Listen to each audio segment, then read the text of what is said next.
Ladies and gentlemen, your attention, please. As a keen chess player, I am more than honored to be playing host to our friends from the other side of the Iron Curtain. I had hoped that for once the English chess team would have been able to give them a run for their money, but it was not to be. However, it has given us the chance to talk to people of mutual interests. In particular, an old friend of mine, the captain of their team, Mr. Andrei Koniev.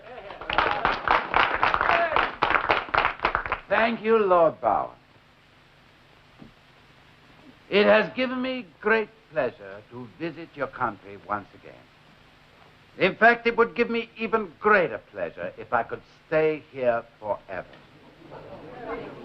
Sir, I know that this is abusing your hospitality, but I can think of no other way. I cannot return to my own country. I claim political asylum. Gentlemen, the press reception is over. May I show you to the door, please?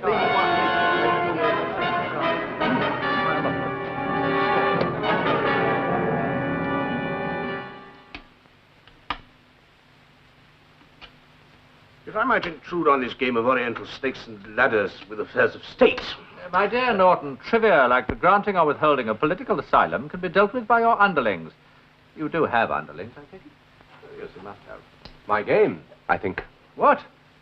Now, look what you've done. You've impaired my concentration. Conyers' government have reacted very strongly. They're demanding his immediate return. It would be expedient to hush the whole thing up and put him on the first plane back home. Well, has any government ever quarreled with expediency? Koniev is a friend of Lord Bauer's.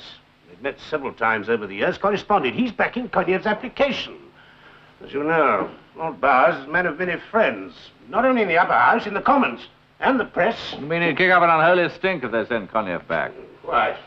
Problem is, do we risk an unholy stink, or do we jeopardize relations by granting him political asylum? Koniev's not only a master of chess... During the Spanish Civil War, he was political advisor to the government forces. Preferring to see action, he wangled command of a battalion. That's when he first met Bauer. You knew him? I never met him, but I knew of him. He was a good soldier. He went underground when the Germans invaded his country. Yes, we'll compile our own potted biography, thank you. Shall Dimmock ring for the lift, or can you manage? I can manage. Whichever way you look at it, he's got a jolly fine record.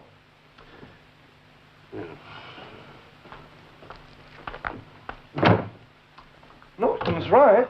Bound to happen sooner or later, law of averages. It is a good record. Some interesting stuff on Koniev in his own press a month or two ago. Get the relevant cuttings, Dimmock.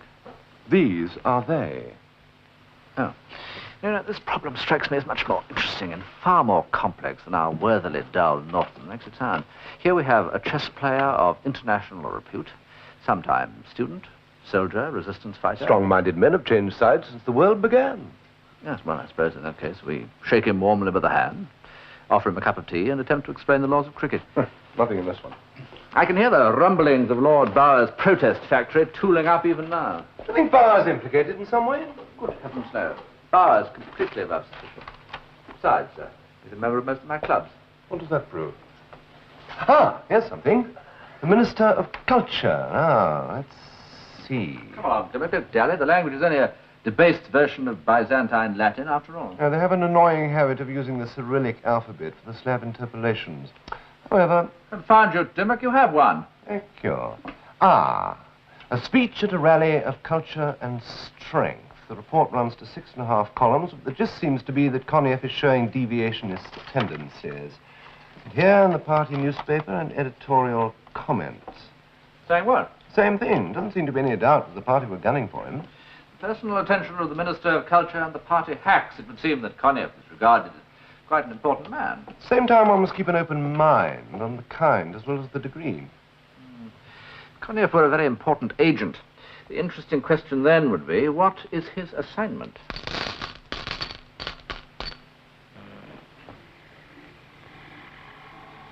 Yes, that's their English language wavelength, I believe. If they do have anything to say about you, I really think we ought to hear it. Thank you, John. Picasso. Yes, he gave it to me.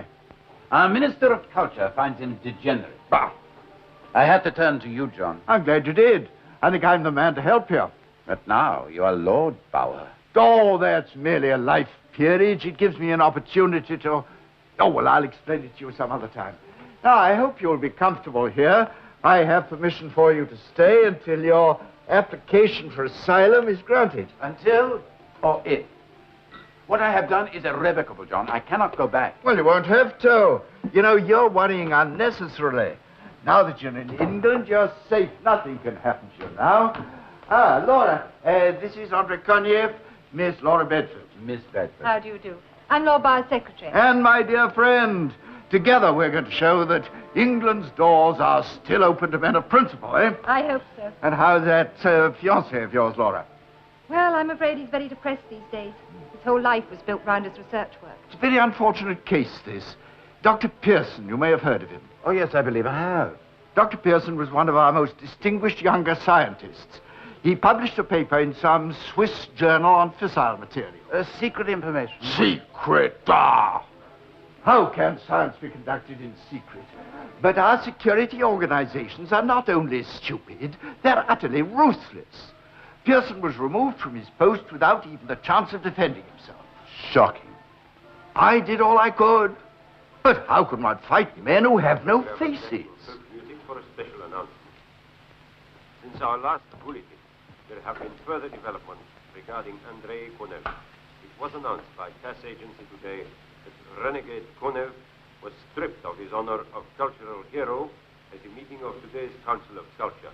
The investigation has now shown that Konev has been in the pay of the Anglo-US imperialists ever since his first visit to London in 1957. A meeting of the National Organization of Workers' Chess Clubs has denounced Konev as a rebellious traitor and called for all measures necessary to secure his return and trial. The Deputy Premier has stated that all diplomatic measures possible have been taken to ensure that traitor Konev is returned to this country to face his comrades in a free and open trial.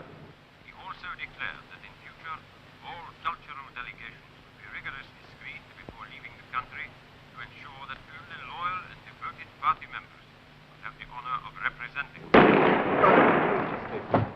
The Deputy Premier... Koniev! Down, John, down! Koniev, you're hurt. No, I'm all right. Laura, doctor, and the police. You can't point to one single inconsistency about Koniev. True? Absolutely true. Now there's been an attempt on his life. Unsuccessful. Happily. His credentials couldn't be better. Agreed. They couldn't. Well, then? Just a little too good.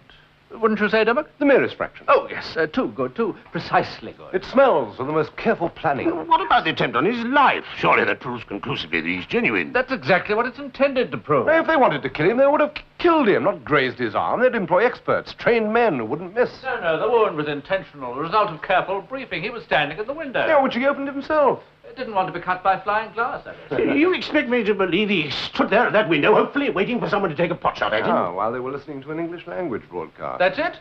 The broadcast would have been used to key his move, to tell both Koniev and his supposed assassin when he would appear at the window. But he saved Lord Bowers' life. Oh, come. That's just the extra artistic touch. Now, someone was bound to rush to save him. The second shot fired wide. It creates a splendid impression. Oh, yes, we're getting along nicely. I think you've both gone mad. No, the whole thing is But highly suspicious. surely you can't You believe... wanted advice, I believe. Well, yes. That's it. I see. So Koniev is to be refused political asylum? No, of course not. Make reassuring noises in Lord Bowers' direction and allow Koniev complete freedom. But if you believe The that... sooner, the better. So if you've no more pressing call on your time... Good day to you. Good day. Now, as soon as Koniev is sure that his cover story has been accepted, he'll try to make contact. We'll need a good man for this. Bauer's introducing his new acquisition to the press this evening. A good thought. A journalist, someone Bauer knows and respects. And his job will be to try and find out who Koniev is trying to make contact with. With whom Koniev is trying to make contact. Oh, really, Dimmock. I can't stand pedants.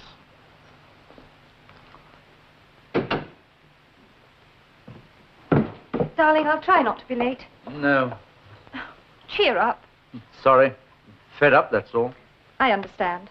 Do you? Jim, I was speaking to Lord Bauer the other day, and he said that It's he no does use, Laura. It never was any use. As far as security concerned, Dr. James Pearson is a bad risk. End of story, end of career. Oh, don't say that. You've got to go on fighting. Get yourself reinstated. I should have got a job. At least I'd have been paying for my own food and drink. Oh, Jim, please. Well, I can't go on being dependent on you, living here, hiding away from everything and everybody. I'm sorry, I can't help it. Jim, I asked you to stay here for a few weeks until things sorted themselves out. You're not living on me or anybody else. Anyway, I'd do anything for you. You know that. Oh, God, I'm sorry. Oh, darling, I must go. You'll be seeing Connie. Yes, Lord Barr wants me to be there. I am sorry. No, I don't mind. Did you know Connie wrote me a letter when I was sacked? No. Saying how sorry he was and so on. Well, now, we're both victims. Remember me to him. All right. What do you want me to say? No, just mention my name. Say how sorry I am. All right. Bye, darling. See Bye. you later.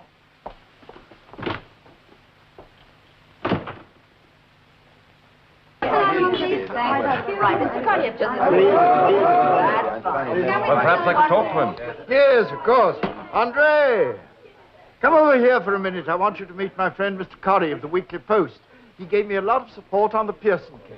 Mr. Corrie. How do you do, sir? Oh, Mr. Corrie, have you met my secretary, Laura Bedford? Yes, of course. What do you think you can contribute to this country, Mr. Connier? Oh, probably very little, Mrs. Ward. Oh, come now, Mr. Connier. I'm sure you're being unduly modest. It seems to me that England has always gained by offering sanctuary to able men, regardless of their creed. Surely that rather depends on the creed, doesn't it?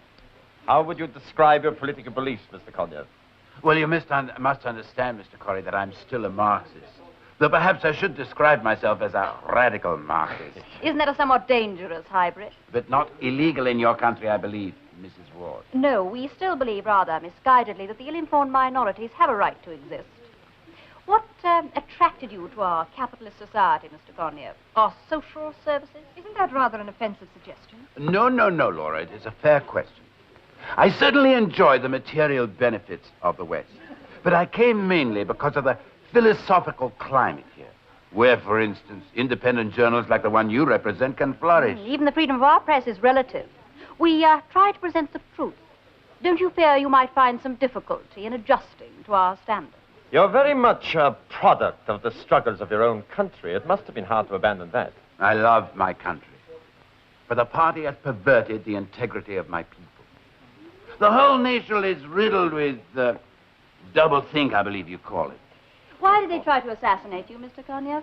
The party is a backward organism. The solutions which occur to it are often the cruel, childish ones of violence. I understand they shot at Lord Bower as well.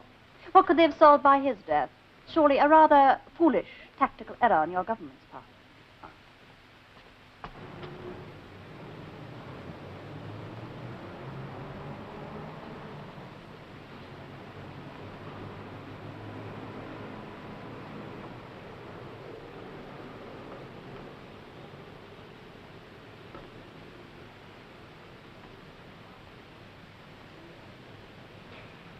Names of those present tonight at Lord Bower's flat.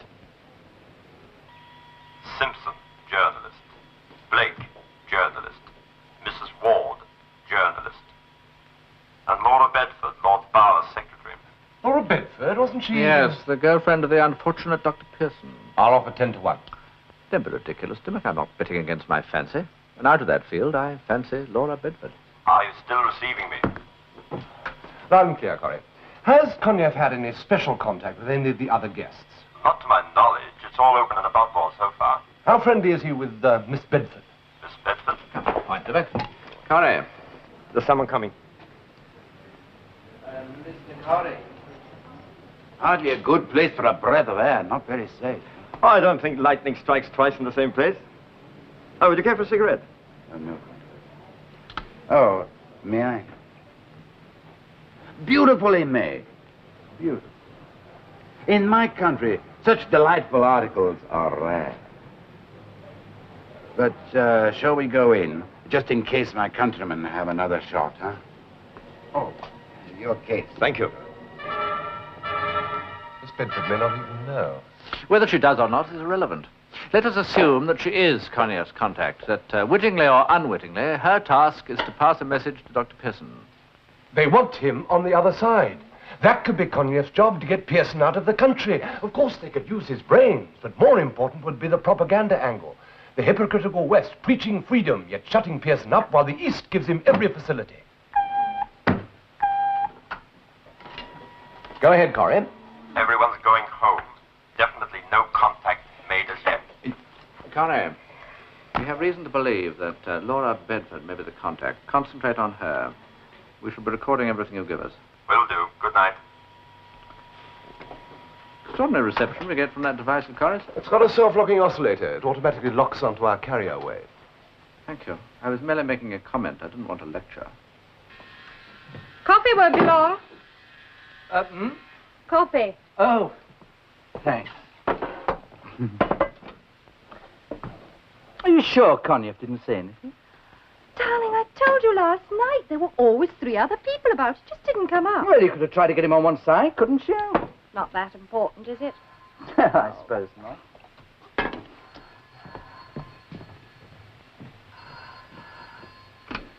Laura Bedford speaking. Good morning, Lord Barr. Yes? Oh, I see. Could you hold on just a moment? Oh, Jim, it's Lord Barr. He seems to want me to go round there this morning. Why? Oh, something to do with Conyeff's application. Oh, darling, I know we were going to Oh, spend... no, that's the day all right, together. Laura. I could say I can't. Well, if it's only for the morning. We'll have lunch somewhere. Yes, Lord Barr, I'll be round right away. Oh, I won't bother with coffee, but can I... No, you carry on. I'll be all right. You sure? Yes, of course. Oh, and I will remember to give Conyeff your message. Well, it's just politeness. He was very kind, you know. Oh, I'll see to it. Bye. Bye, darling. Mr. Corrie. Good morning, Miss Bedford. Did you want to see me? Well, I was hoping to talk to you about Lord Barr's work, but if you're going out... I'm on my way there now. Can I give you a lift and we can talk on the way? Well, perhaps I could join you later. Could I possibly use your phone first? Yes, of course. Thank you. I'll see you later then. Good morning, Dr. Pearson. Remember me? Oh, Corrie, Weekly Post, aren't you? Yes. Well, so here you are. Everyone's been wondering where you disappeared to. Well, now you know. I hope you're satisfied. I don't think we were unsympathetic to your case, I Doctor. don't give a damn what you think, so would you mind leaving? Well, all I want to know, You don't Dr. print Pearson... 4-letter words, do you? No. Then I've no statement to make. And I know that his statement will command your full and sympathetic interest. I have your honor, etc. You see how I make myself at home, Miss Bedford? I'm beginning to be seduced by a little of your elegant living. Well, pleasant living conditions don't necessarily soften the moral fiber, you know. Often helps, I feel. I'll go.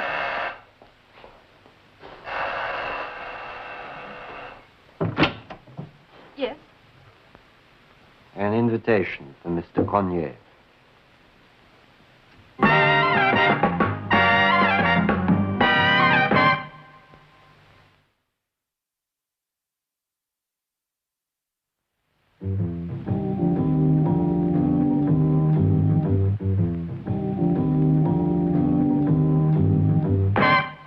A pity Mrs. Ward is not here. You see how I make myself useful even with one hand. You always drink Irish whiskey? Yes, always. I tried myself for the first time today. It is very good. Oh, Mr. Corrie, this might amuse you. It was delivered here about an hour ago by my own country's embassy. So they're trying to persuade you to return. All is forgiven, said the spider to the fly. What do you make of it, Lord Barr? A drink, Miss Bedford? Oh, I'd love one. Tell me, how do you memorize a game of chess? Oh, now, that is a very good point, because everybody has a different way of doing it. Oh, you don't smoke, do you, Lord Barr? No drink, but I don't proselytize. Please carry on. Thank you. Now, freedom for the individual includes freedom to do oneself harm within certain limits. The problem is to define those limits. Myself, I feel... Oh, Dr. Pearson asked to be remembered to you and to thank you for your letter. Ah, yes, Dr. Pearson. Now, for some reason, that reminds me. Oh, excuse me. Oh, Yes, I'm sure. But surely the Mr. Corey, would you mind very much if I asked you for a cigarette? No, of course not. Thank you. Now, you see, every man has two loyalties. A cigarette? No, thank you. Would you... Oh. This is so embarrassing. I'm sorry. I'll be so happy when I get rid of this thing. Over many of those things. I look back and I Thank find you that it very is much. extraordinary, you know, Mr. Colley. That I must have been what the Americans would have called a premature anti-fascist. But a dictatorship of the left is equally distasteful to me. Would you excuse me a moment? Yes, particularly a headland. It was so beautiful, the rocks tumbling down into the sea. Ah, Mr. Corey, I was just saying how lovely some parts of your island are. Well, can I get you another drink? Well, I've only just started mine, and so has Miss Bedford. John, why don't you show Mr. Corey that statement we are preparing? I think it might interest him. Yes, of course. It's in my study, Mr. Colley. This way. Oh, Mr. Corey, I'm terribly sorry. I ran off with your cigarette case. Thank you. Now, Conyers and I worked on this last night. Now, this headland I was talking about, it's in one of your southwestern counties, I think. Devon? No, not Devon. Very like that. Dorset, that's right. Now, what the devil was it called? Something Point. Not Sterney Point, by any chance. Sterney Point, that's right. How do you know? Lord Barr takes holidays there from time to time. Perhaps you went with him. No. It was in a bus with an embassy driver. It's very isolated. Lord Barr seems to like the peace and quiet and the solitude. The sort of place where a man can do a job undisturbed. Huh? Well, shall we go and see how the others are getting on? I know you want to be off, Miss Bedford. Yes. Yes, I'm afraid you may be right. Shall we have it again? Don't go back to the beginning. We don't want the how-do-you-dos. Not that Corey got much else. Round here, actually. Dr. Pearson asked to be remembered to you and to thank you for your letter. Ah, yes, Dr. Pearson. You know, for some reason, that reminds me of... excuse me. Mr. Corey, would you mind very much if I asked you for a cigarette? No, of course not. The microtransmitter switches off automatically when it's picked up. We've been very foolish. We've underestimated Comrade Conyers. He's on to Corrie, all right. Still, much more interesting. Why don't we drive down to that place at Marlow and have lunch there? I like the river. Did you get a chance to talk to Conyers? He sent you his regards. Where shall we go this afternoon? Oh, I know. Well, what did he say? Oh. Conyers. Oh, nothing. We were just talking. Well, what did you talk about? Jim, you're being very intense about all Look, this. what did he say? Oh, nothing really. He was just saying how beautiful some parts of England still are. You sure that's all? A place in Dorset called Sterney Point, which had impressed him. Funnily enough, Lord Barr's got a cottage there. I see. I wasn't flirting with him, I promise. I'm sorry, darling. Well, really, Jim, the way that you were... Oh, it's just being cooped up here all the time, that's all. Well, you can drive. That always relaxes you. Ready? Laura, I don't think I'll come. What? I want to get away on my own for a while, you understand. What do you mean? Look, I just need a break. That's not asking too much, is it? From me? No, I just need a holiday, a few days on my own, that's all. I see.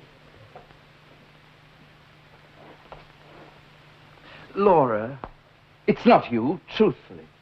Then what is it? I can't tell you yet. Look, trust me, please.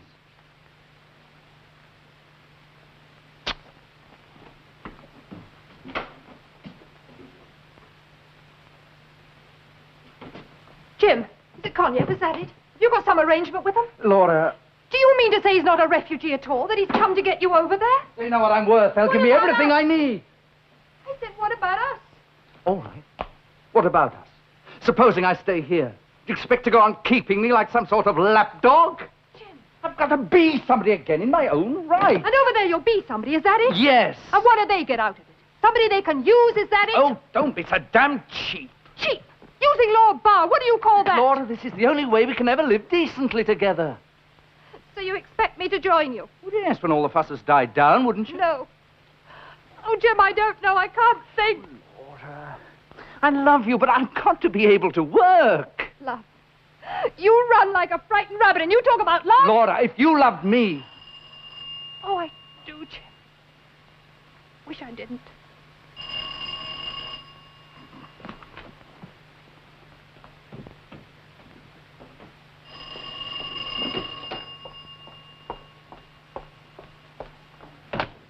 I'm sorry to disturb you, Miss Bedford. I saw your car Come in, parked out. Mr. Corrie.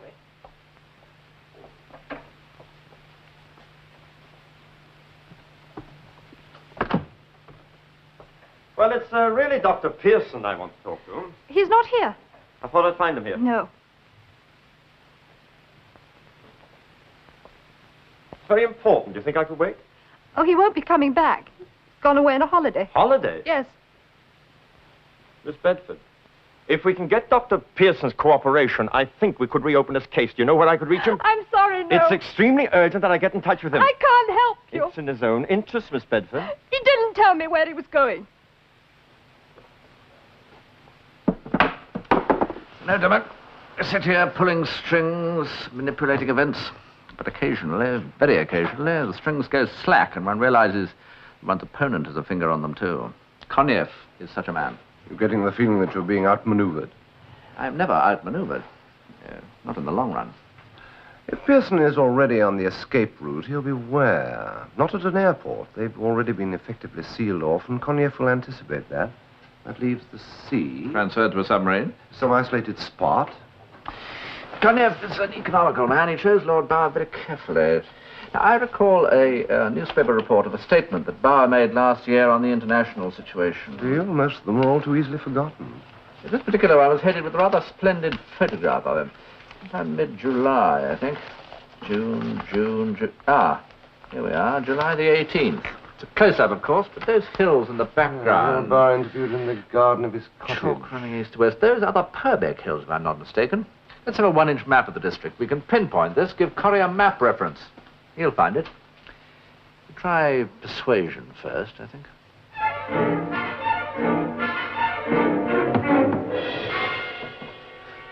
Corrie! Dr. Pearson. Oh, may I come in? Thank you. I don't know how you knew I was here. Guesswork, Dr. Pearson. No one told me. Well, you've had a wasted journey. I've nothing to say. We want to help you, Dr. Pearson. What do you mean? We're prepared to take up your case again. There's nothing to take up. I've been tried and found guilty by a group of men I've never even met. There's no appeal, you know that. Well, not everyone thinks that's a satisfactory state of affairs, Doctor. Well, that's the way it is in this happy democracy of ours. It's not a police state. You're still free. I'm not free to do my work. You're free to fight. Look, what do you want? Well, I want to write about what's happening to you. I want to get questions asked in Parliament. I want pressure exerted. I want the minister to reopen your case. Why? What's in this for you, Corrie? I'm still a journalist, Doctor.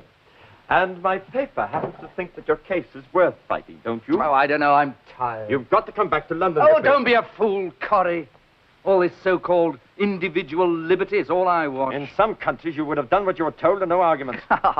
If you believe that great scientific advances are achieved by regimented little men who do what they're told, you'll believe anything. Stop feeling so sorry for yourself. Look, you've no right to come barging in here like this. Come back to London with me, now. Indeed, Mr. Corrie. Is that so? Koniev, so you've arrived. Are you surprised? Oh, no, I knew you'd turn up. All right, Pearson, this is your last chance. Mr. Corrie's trying to persuade me to go back to London with him. I think this is probably a good idea. Go back? There has been a change of plan. Go and pack your bag. Yes, but I can't go back now. Pack your bag, Dr. Pearson.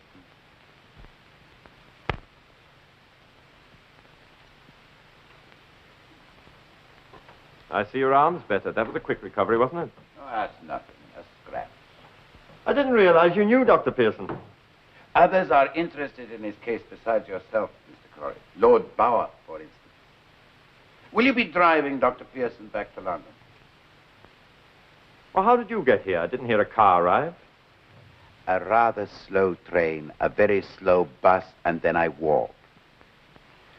I enjoyed the last part. Are you ready, Dr. Pearson? Nearly. I'll go and turn my car around.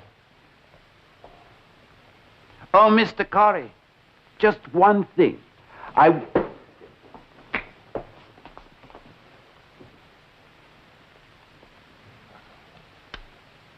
Our detecting unit must match the specifications of this set exactly. Yes, comrade. The set is then to be reassembled and returned to Corrie exactly as I described. Corrie! He was an agent. I had to deal with him for your own safety. You do want to get away, don't you, Dr. Pearson?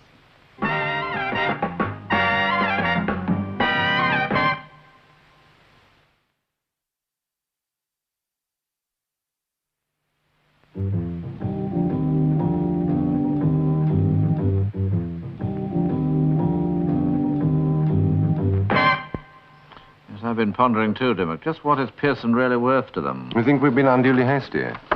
It's true that he was the centre of the cause célèbre, which threw little credit on those idiots in security. Just 5 months ago. What do they expect to gain? Simple brain grab. I'm wondering if Pearson is really as valuable as he thinks he is. Well, his work was very interesting. He has a fine brain. But not unique. No, extremely able scientist, no more. Wasn't one of their own people, what was his name? Lvovsky, working on much the same lines? I think we ought to warn Corrie to find some other reason for this interest in Pearson. Go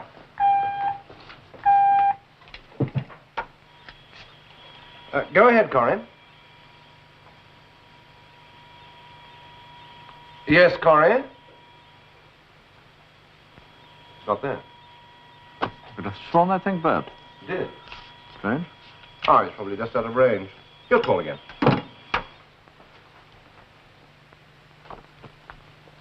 The other file, Lord Bauer. Oh, thank you.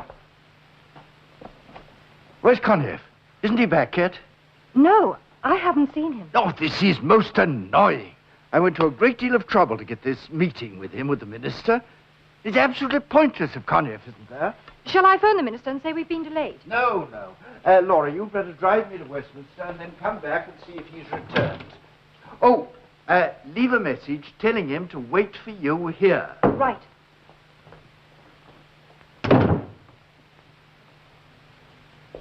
I suppose John Bauer couldn't be working with Conniff? No, of course not. But what is behind this Pearson thing? Some sort of peace front? Well, in that case, it'd be more useful to them here. Besides, Pearson isn't disloyal in the exact sense. No. Well, the wretched thing's hiccuping that time. Yeah.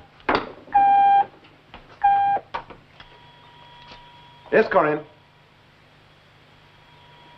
Go ahead, Corrie. The machine of his must be out of order.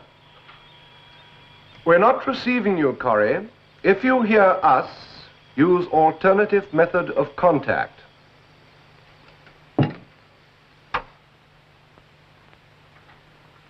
Self-locating area locked in. Shall I call them now? Right. Cross-check with our detecting unit. Walham Green, what is the other place called? Clapham Junction. Wait. We're getting a positive response, comrade. And the frequency is as we anticipated? Exactly. Good, that gives us our bearings. The intersection is here. That gives us the exact location. Where is it? In my mind. Someone else should know. I know. That is enough. Something may happen to you. I only... My instructions are to take the information back myself. Your part is over. Go. Yes, comrade. The girl? You are wasting your time and mine. I stay here. I do not go with you. Now get out. These people from the embassy, they're still trying to persuade me. I'm sorry I am late for that meeting. We should go. No. But Lord Bauer is expecting me. You're using him, imposing on his good nature. I don't understand. If Dr. Pearson wanted to go, well, I think he was wrong. But why do you have to lie and cheat? Miss Bedford, I don't know what you're talking about. Oh, I'm finished with this charade. I'm going home. Miss Bedford. Lord Bauer will be most upset. What will I tell him? Oh, I'm sure you'll think of something.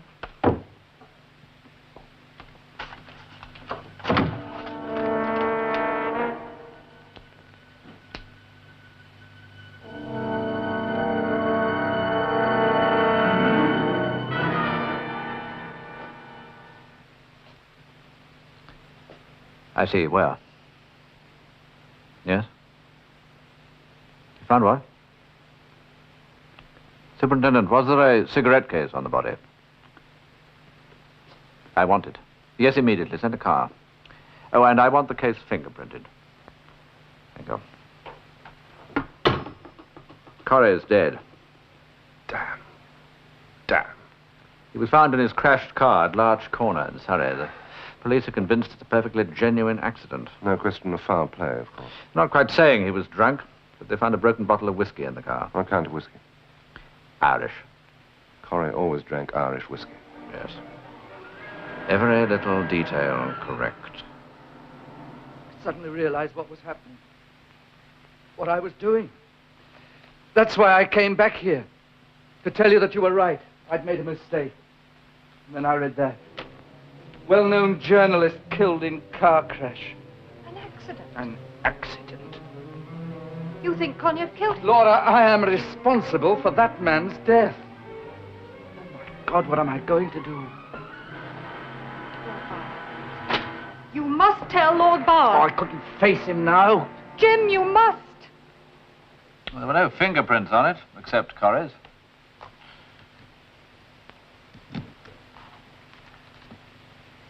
And the set's faulty.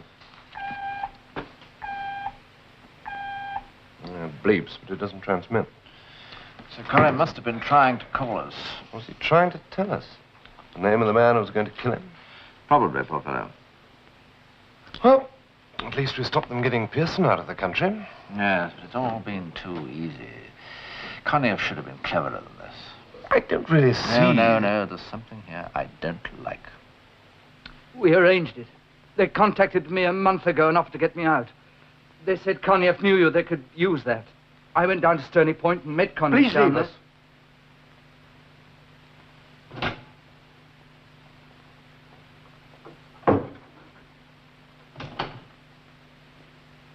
So this is what friendship means to you. An opportunity for advantage. And you even killed a man. I know nothing of Corrie's death. You deceived me, abused my trust. I had no choice. They knew we were old friends, so I was ordered to use you. But now I really need your help. If you think that I'll raise a finger Listen help to me. My job was to get Pearson out of here. I have failed. I cannot go back now. I shall surely be punished and probably killed. Please, don't send me back. Let me stay.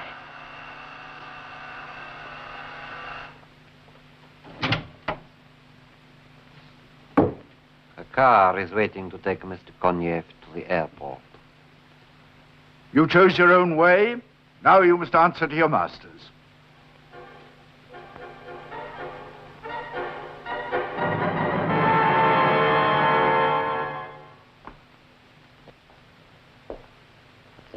Why so pale and wan, great thinker, prithee, why so pale? We surely have reason to congratulate ourselves. The quick-witted professional outwitted by two amateurs. Oh, come, Oldenshaw, we do get paid for our work. The question is, are we worth our money? Well, if we continue to forestall high-level agents of Konev's caliber, we should be putting in for a rise. Yes, if we did indeed forestall him. But what a botched job after such careful preparation. All those years, establishing Konev in the eyes of the West as a liberal and non-conforming citizen, as a man likely to make a bold stand, a man likely to be in trouble with his own authorities. Are you with me, Dimmock? I think I'd start getting rid of you. Impossible. I take it you're suggesting that Konev and his associates built up his image with great care over a period of several years. Yes, for one special job. And he failed. Apparently. It does not make sense to fit in with the Konev pattern. He should have made monkeys of us all. Perhaps he did. This poorly disguised attempt to make off with Pearson is simply not in the same class as the rest of the operation. You think Pearson should have been after a higher price? Well, I put it to you. Supposing Konev were not sent here to get hold of Pearson, suppose this were merely a facade behind which he achieved his real objective. His real objective? To set the wheels of British counterintelligence in motion? You're being too modest, Dimmock. He was trying to discover us. What? Oh, God, Lord. Pearson's escape was never meant to take place. Remember why we were brought in, the rumpus his government was making. It's obvious. We were to be enticed into revealing ourselves. But how? The radio. Those bleeps we answered. They were taking cross bearings on us. We can change the frequencies, but... Konev knows where we are. From that, it's only a short step to knowing who we are and how we work. Then we're finished. Not only us. He'll be one step away from discovering the whole defensive network. Will he have reported yet? No. A man like Konev will insist on reporting verbally to the highest of his superiors. Yes, he wouldn't dare commit it to paper. Konev will be flying in with the identity and function of room 17 in his head. Now, we've got 20 minutes before his plane crosses the frontier. What the hell can we do in 20 minutes?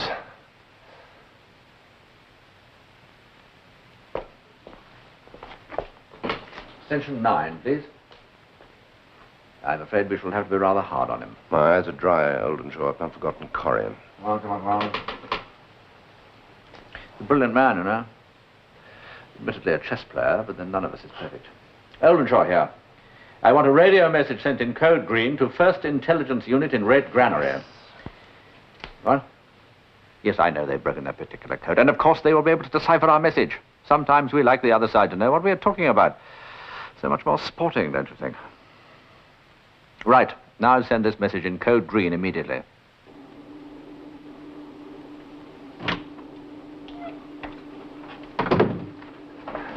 Comrade. Your mission was successful? Yes. Completely? Completely. Congratulations, comrade. You've earned the grateful thanks of the party. The bear hug at the airport, huh? A joke. The personal gratitude of the Premier himself is no joke. I'm sorry. You have the information about this special department which has so hampered our activities? I have their communicating frequencies, which we can monitor, and I know the building where their headquarters is located. Where is it? With respect, comrade, I cannot even tell you that. My instructions are to report to the minister himself. You're quite right, comrade. We've waited a long time for this. In 24 hours, this special department of theirs will be valueless. Good.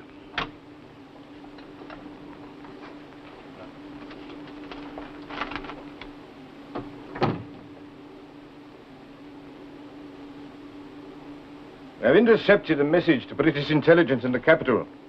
It concerns you. Me? Double Agent Konev bearing false information to gain private audience with top man. What? Konev to assume leadership of revolutionary group. Power take over to begin immediately after Konev assassinates top man during private interview. It's lies. Lies. I am loyal. I have always been. It is a trick, this special department. The Times, quoting the party newspaper, says, "We regret to announce the death of internationally famous chess champion Comrade Konev. Konev had been living in London, but had become disillusioned with the materialism and duplicity of the West. He was returning to his own beloved country when he suffered a fatal heart attack on the plane. Comrade Konev will be accorded the honors due to a hero of culture. The Premier and the Minister of Culture will attend his funeral." Remember that line of Pope's? A brave man struggling in the storms of fate? What bosom beats not in his country's cause? They beat not now, Dimmock, either of them. Both right in their own cause? Wish I thought either cause was a worthy one.